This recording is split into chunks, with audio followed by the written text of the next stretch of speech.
Abraham Lincoln. You know the name. You see the face on the $5 bill, the tall figure in the stovepipe hat. He's etched in our minds as the great emancipator, the moral crusader who fought a bloody war to cleanse the nation of its greatest sin, slavery. But what if I told you that wasn't the whole story? Not even close.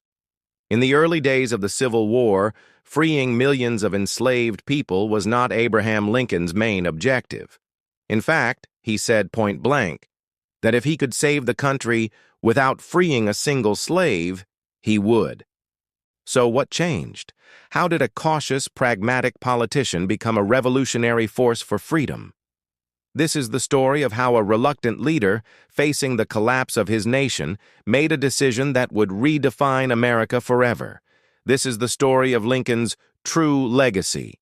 To understand the man, you first have to understand the mess he inherited. When Abraham Lincoln took the oath of office on March 4, 1861, he wasn't just becoming the President of the United States. He was taking the helm of the divided states.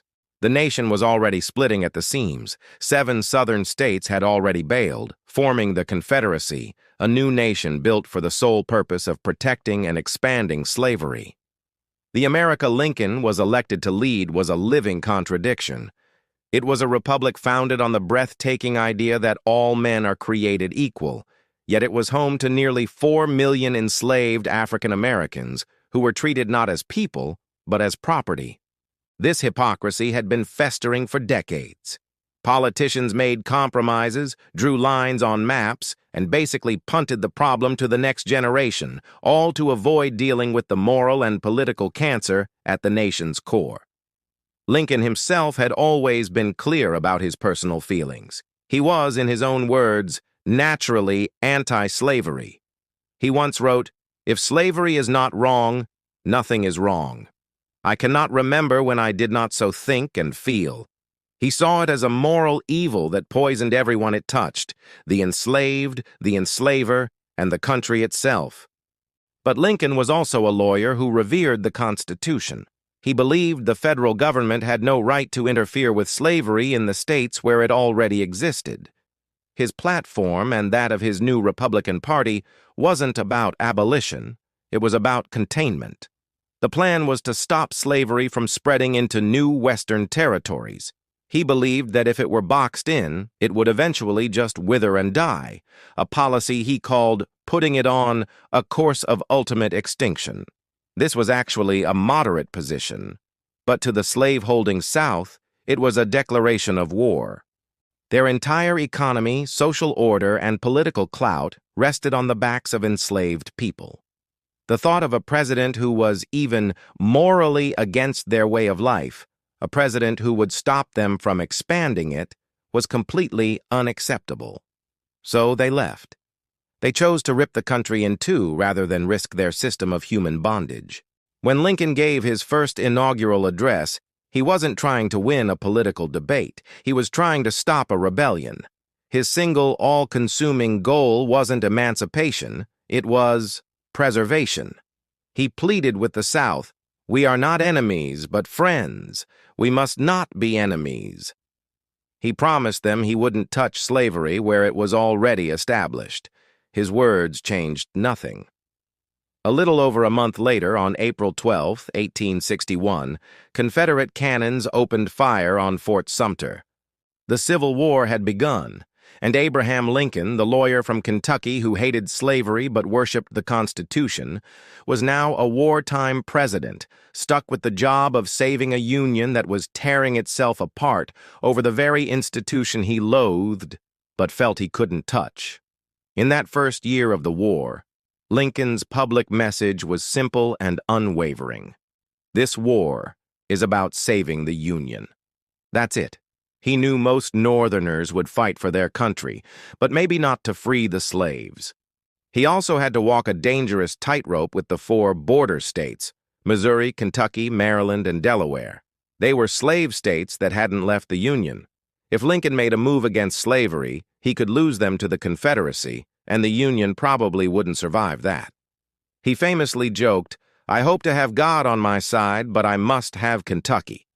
He spelled this out perfectly in a public letter in August of 1862. Horace Greeley, the influential editor of the New York Tribune, had called him out, demanding to know why he wasn't enforcing laws to free enslaved people. Lincoln's reply was a masterclass in pragmatism. He wrote, "My paramount object in this struggle is to save the Union, and is not either to save or to destroy slavery.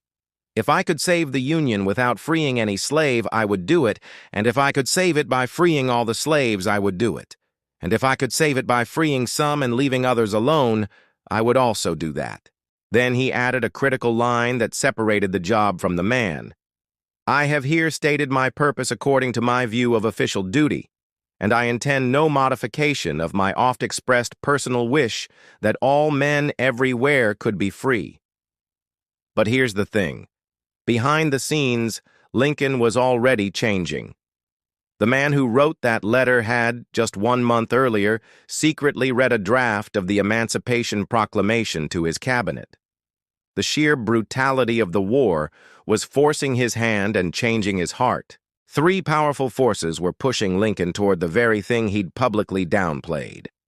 First, military necessity. The Confederacy wasn't just an army, it was a whole society built for war, running on the labor of millions of enslaved people.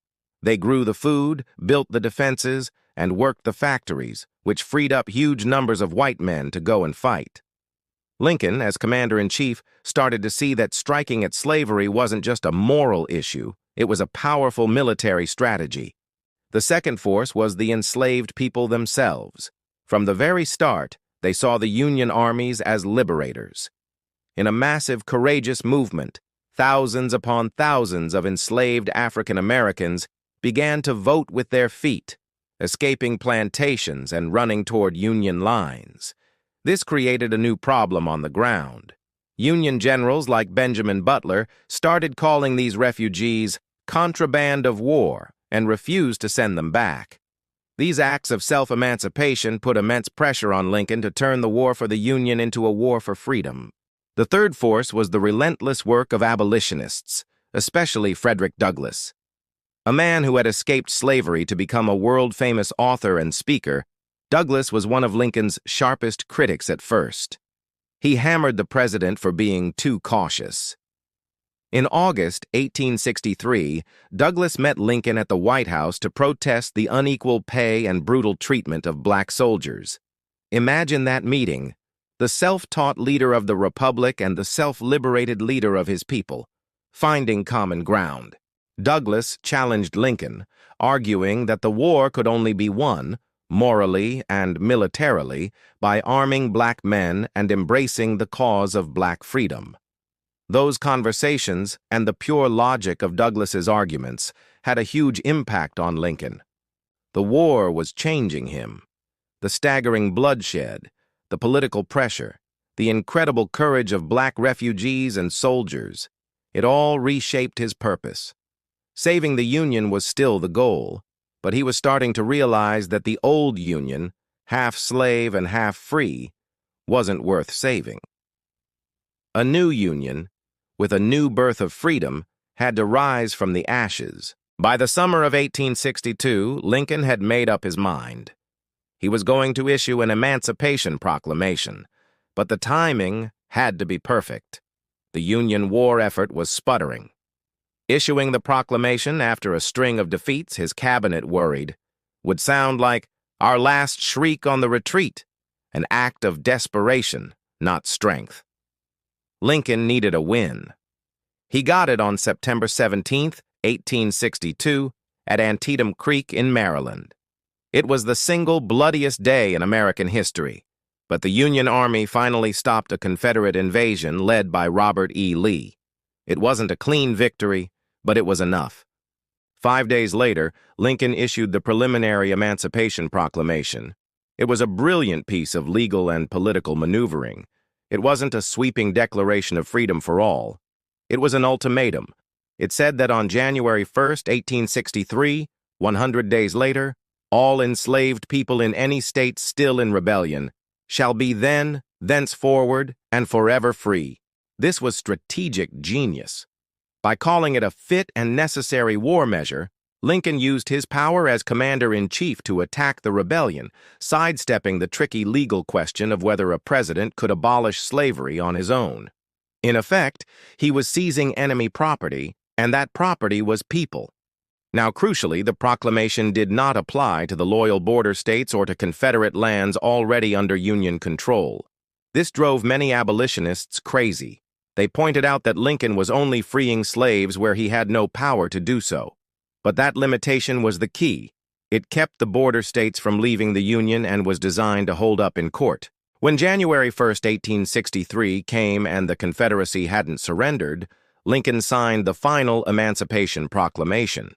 And just like that, the entire character of the war changed. It was no longer just about preserving the old Union. It was now, officially, a war to end slavery. The impact was immediate and massive. First, it was a military game-changer. The proclamation officially authorized the recruitment of African-American men into the Union Army and Navy. Frederick Douglass had been demanding this for years, and now the floodgates were open. Nearly 200,000 black soldiers and sailors would go on to fight for the Union. These men, many of them formerly enslaved, fought with incredible bravery. They weren't just fighting for a country, they were fighting for their own freedom. Second, it was a diplomatic masterstroke. The Confederacy had been trying to get help from European powers like Britain and France, but public opinion in Europe was strongly anti-slavery. By making the war a fight against slavery, Lincoln made it politically impossible for any European nation to help the Confederacy. Supporting the South now meant supporting slavery, and no government in Europe was willing to do that. Finally, it gave the Union a powerful moral cause. The war now had a higher purpose, a fight for human liberty. It motivated soldiers on the field and civilians at home, confirming what enslaved people knew all along, that the war for the Union had to become a war for freedom. The Emancipation Proclamation didn't free every slave overnight. Freedom had to be won, mile by bloody mile. But it was the point of no return. The stroke of a pen had turned the tide of the war and the course of history. The Emancipation Proclamation was a huge step, but Lincoln knew it wasn't the last one. It was a wartime order, justified by his power as commander-in-chief. What would happen after the war? Could a future Congress or Supreme Court just undo it? And what about the hundreds of thousands still enslaved in the border states who the proclamation didn't even touch? Lincoln knew that to truly kill slavery, to rip it out, root and branch from American soil forever, he needed something more powerful than a presidential order. He needed to change the Constitution itself. He called a constitutional amendment a king's cure for all the evils. It was the final, unchallengeable solution. And so began the high-stakes political brawl for the 13th Amendment. The text was simple and direct. Neither slavery nor involuntary servitude shall exist within the United States. Getting it passed was anything but simple. An amendment needs a two-thirds majority in both the Senate and the House. The Senate passed it in April 1864, but the real fight was in the House of Representatives. The House first voted in June 1864, and the amendment failed. The opposition was a mix of pro-slavery Democrats and conservatives who argued the war was only about reunion, not revolution. They played on the racial prejudices of the time, warning of chaos if millions of enslaved people were freed. But Lincoln's re-election in November 1864 gave him the political muscle he needed for one last push. He made passing the amendment his #1 priority, arguing his victory was a mandate from the people to end slavery for good. The weeks leading up to the final vote in January 1865 were a whirlwind of backroom deals and political arm-twisting, much like you see in the movie Lincoln. The president used every tool he had. He met with congressmen personally. He handed out government jobs and political favors to secure yes votes. He made promises, twisted arms, and appealed to both the ideals and the self-interest of the men holding the nation's fate in their hands. On January 31, 1865, The House voted again. The chamber was packed, the air thick with tension. As the votes were counted, it was clear the tide had turned. The amendment passed, just barely clearing the two-thirds mark. The gallery exploded. Cannons fired over the city. A great victory had been won. Although it wasn't required for the amendment process, Lincoln signed the resolution, a symbolic stamp of his personal commitment. The amendment then went to the states for ratification. Lincoln wouldn't live to see it finished. He was assassinated in April 1865. The war was over, but the work wasn't. On December 6, 1865, Georgia became the 27th state to ratify, providing the required 3/4 majority. 12 days later, slavery was formally and forever abolished by the Constitution of the United States. The work that began as a military necessity was now the supreme law of the land, the final act in Lincoln's long and complicated battle. Lincoln's legacy is as complex as the man himself. He didn't start his presidency as an abolitionist crusader. His main goal was to save the Union, and he was relentlessly pragmatic about it. But through the fire of war, his purpose was transformed. He was pushed by military reality, by the defiant courage of enslaved people fighting for their own freedom, and by the moral clarity of abolitionists like Frederick Douglass. He guided the nation through its darkest hour, and in the process, oversaw one of the largest, most significant acts of human liberation in history. The Emancipation Proclamation started it. The 13th Amendment finished it, weaving freedom into the very fabric of the Constitution. In his last public speech, just days before his death, Lincoln was already looking ahead, suggesting the vote be extended to African Americans, especially the very intelligent and those who serve our cause as soldiers. It showed he was still growing, that he understood the end of slavery wasn't the end of the story, but the start of a long, hard fight for real equality. He's remembered as the great emancipator. And while the real story is more complicated than the title suggests, it's a title he earned. He was a leader who rose to an impossible moment, a politician who grew into a statesman, and a pragmatist who became a prophet for a new American freedom. He didn't fix all the evils of racial injustice. That's a struggle we're still in today. But he put the nation on a new course, giving it what he called a new birth of freedom, and making it a country that could finally start to live up to its own promise of liberty and justice for all.